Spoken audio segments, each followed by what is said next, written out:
Hello, welcome, नमस्ते। मेरा नाम निधि है और लर्न वन के इस स्पोकन इंग्लिश कोर्स में आपका बहुत बहुत स्वागत है।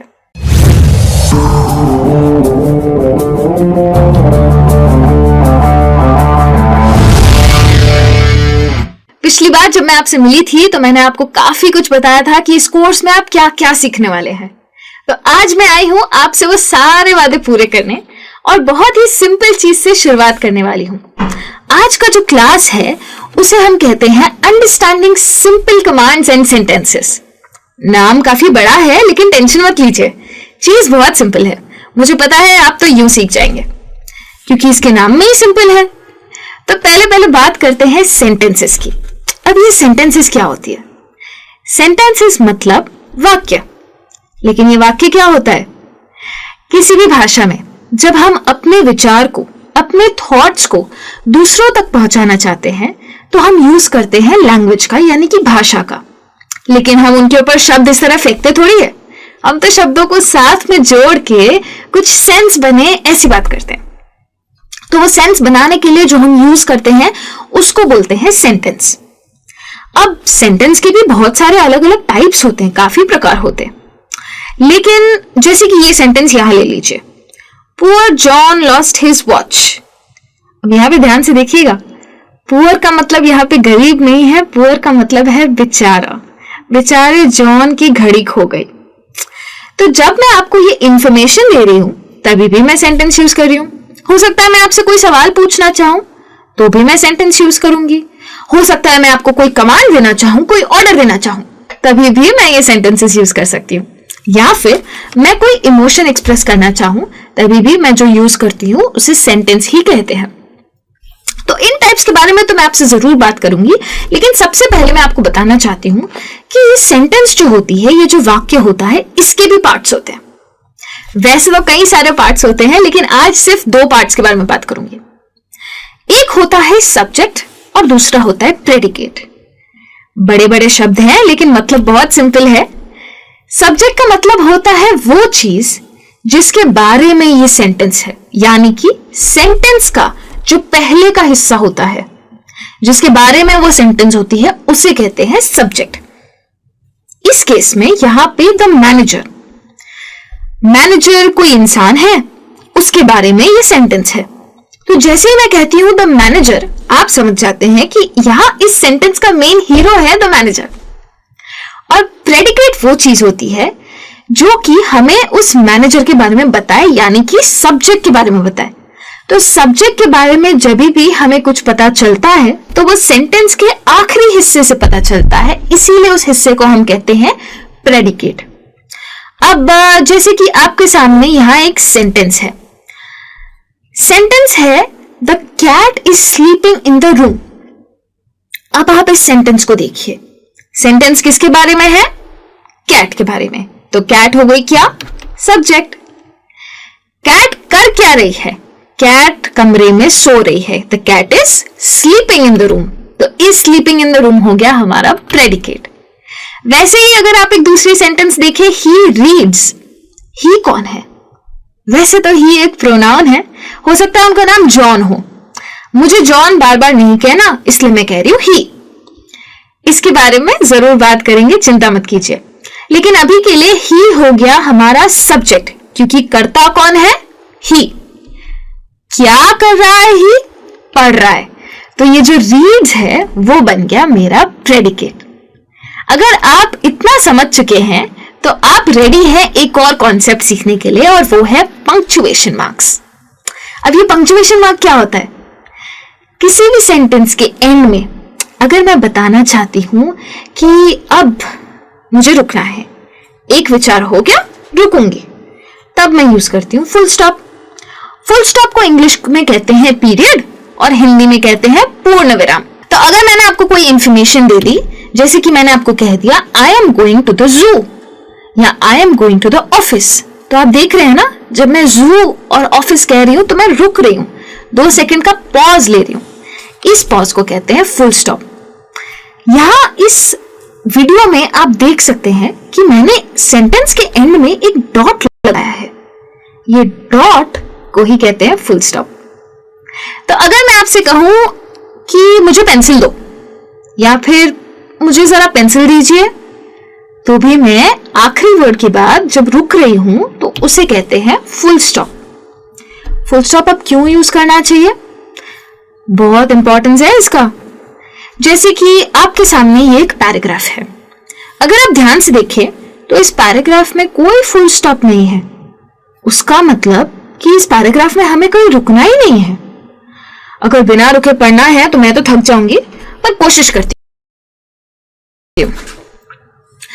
Claire skipped excitedly towards her friends. They smiled when they saw her. Happy birthday, Susan shouted. The other girls cheered and ran to Claire. They met with the hugs and produced presents. Claire was touched. मैं तो यहाँ थक गई। Full stop नहीं था, कोई pause ही नहीं मिला। यही अगर फुल स्टॉप होता तो मैं कहती Claire skipped excitedly towards her friends. They smiled when they saw her. Happy birthday, Susan shouted. The other girls cheered and ran to Claire. They met her with hugs and produced presents. Claire was touched. She hadn't even mentioned that it was her birthday this week. One of them must have remembered and organized all this. फर्क देख रहे हैं? ये सिर्फ पढ़ने की बात नहीं है, ये बोलने की भी बात है। जब मैं एक विचार के बाद रुकती हूं तो सामने वाला इंसान समझ पाता है कि ये एक विचार पूरा हुआ, अब दूसरे विचार पे जा सकते हैं। तो फुल स्टॉप का ये महत्व है। लिखने में आप कैसे यूज करेंगे फुल स्टॉप? लिखने में जैसे कि आप देख सकते हैं, जहां मेरा आखिरी वर्ड खत्म होता है उसके बाजू में मैं बस एक डॉट लगाऊंगी। उससे दूर मत लगाना डॉट, क्योंकि वो गलत होता है। और बोलने में मैं 2 सेकंड का पॉज लूंगी। यानी कि अगर मुझे कहना है हेल्प चाहिए, मेरा खाना फीका फीका है, तो मैं बोलूंगी please pass the salt, my food is bland. देखा, 2 सेकंड का पॉज बहुत सिंपल है। ठीक है, अब इसके आगे एक और पंक्चुएशन मार्क होता है, उसको कहते हैं एक्सक्लेमेशन मार्क। जब आप इंग्लिश में बात कर रहे हैं तो ऐसा जरूरी तो नहीं है कि आप सिर्फ इंफॉर्मेशन ही देंगे या ऑर्डर ही देंगे। हो सकता है कि आप अपना इमोशन भी एक्सप्रेस करना चाहें।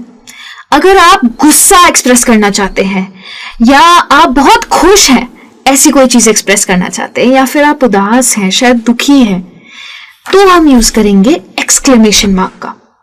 याद रखिए, बोलते वक्त ये एक्सक्लेमेशन मार्क दिखाई नहीं देता है, लेकिन आप किस टोन में बात करते हैं उससे इंसान को पता चलता है आपने क्या पंक्चुएशन लगाया। और लिखते वक्त तो दिखाई देता ही है। तो जैसे कि अगर मुझे ये दिन बहुत अच्छा लग रहा है तो मैं ऐसे नहीं कहूंगी व्हाट अ लवली डे, मैं कहूंगी व्हाट अ लवली डे। तो सामने वाले को पता चल जाएगा कि मैंने यूज किया है एक्सक्लेमेशन मार्क। वैसे ही अगर मैं उदास हूं, कोई बुरी खबर सुनी है, तो मैं कहूंगी ओह हाउ सैड, तो पता चल जाएगा कि मैं उदास हूं। और अगर मैं गुस्सा हूं और मुझे आपसे कहना है आपकी प्रॉब्लम क्या है, क्यों है आप ऐसे, तो मैं कहूंगी what is wrong with you, तो भी पता चल जाएगा कि मैंने यूज किया है एक्सक्लेमेशन मार्क। अब एक्सक्लेमेशन मार्क यूज करने का मतलब क्या है? अगर मैं ऐसे ही कहूंगी वाओ, तो आपको लगेगा कि मैंने वाओ बोला है, इमोशन फील होगा ही नहीं।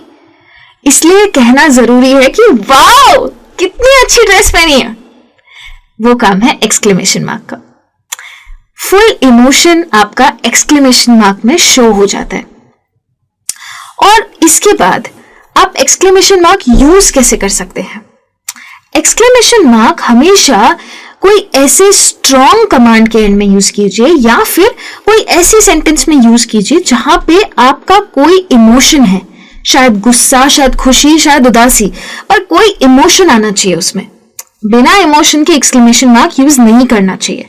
जैसे अगर मैं गुस्सा हूं और मैं कह रही हूं निकल जाइए, यानी कि इंग्लिश में कह रही हूं गेट आउट, तो मैं ऐसे तो नहीं कहूंगी ना कि गेट आउट, सामने वाला निकलेगा ही नहीं बाहर। इसलिए गुस्से में कहने के लिए मैं कहूंगी गेट आउट, और उसी कहते हैं एक्सक्लेमेशन मार्क यूज करना।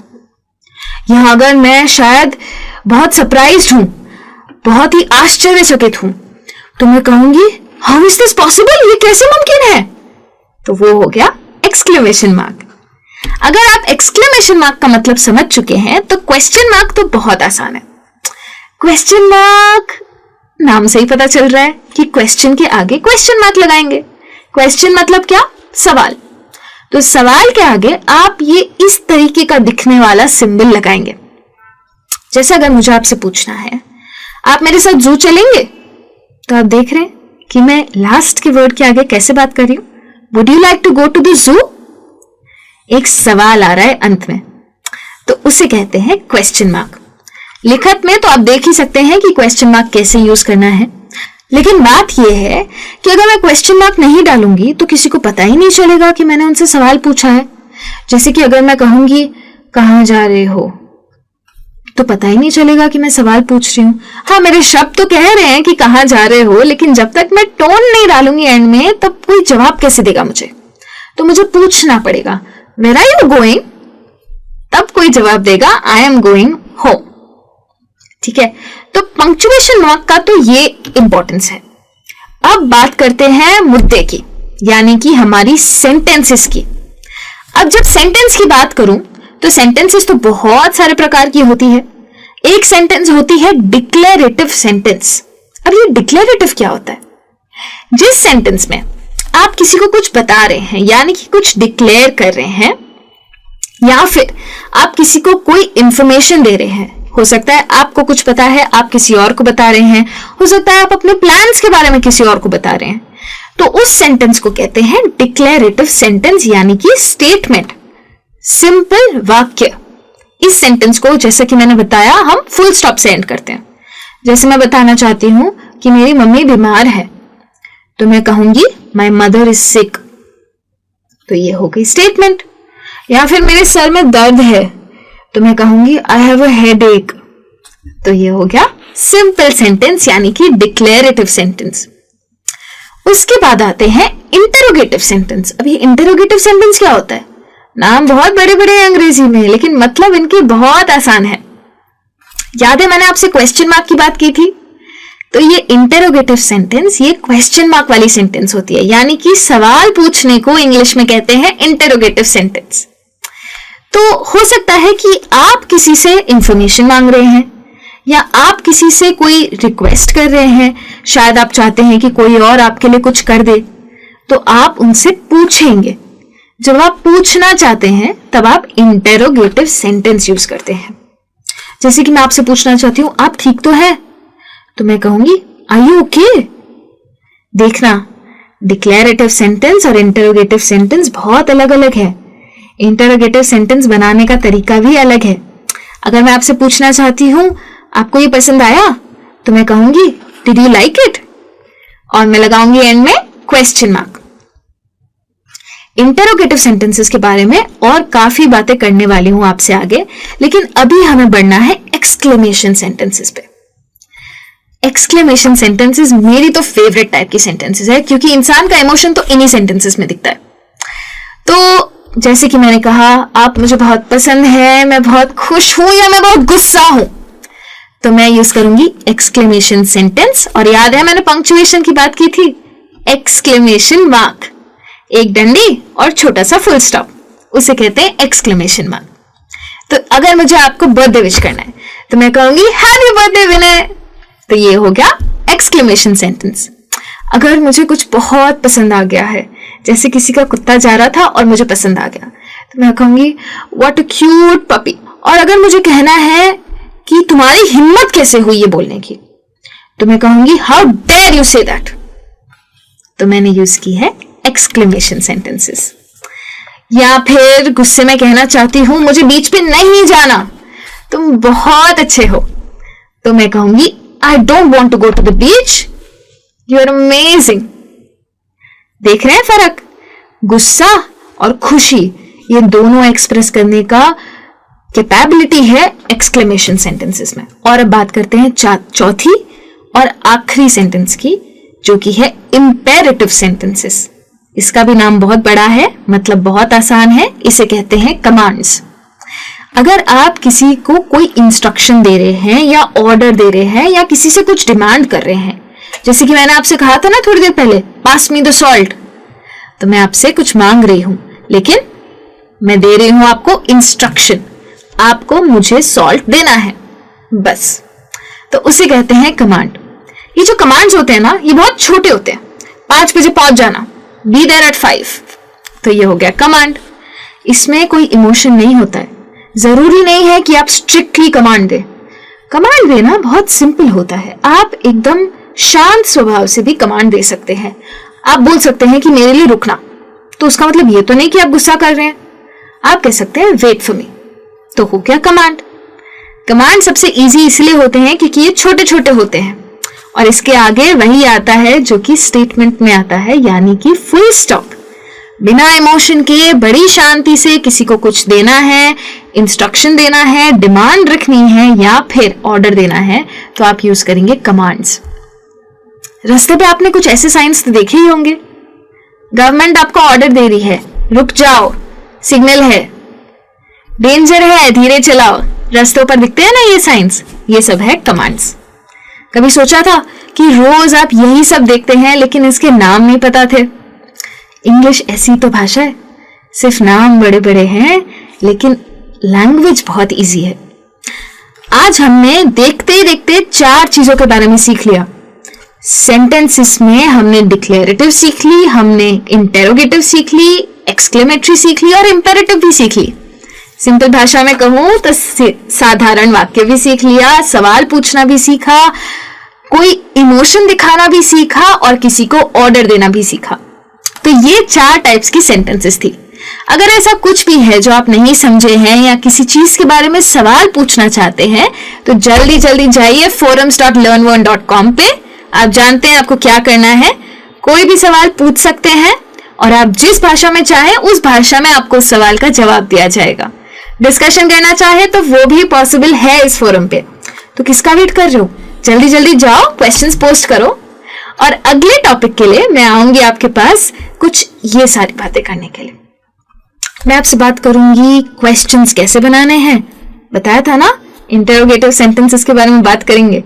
तो क्वेश्चंस और ग्रीटिंग्स के बारे में हम जरूर बात करेंगे अगली क्लास में। Thank you so much and bye bye.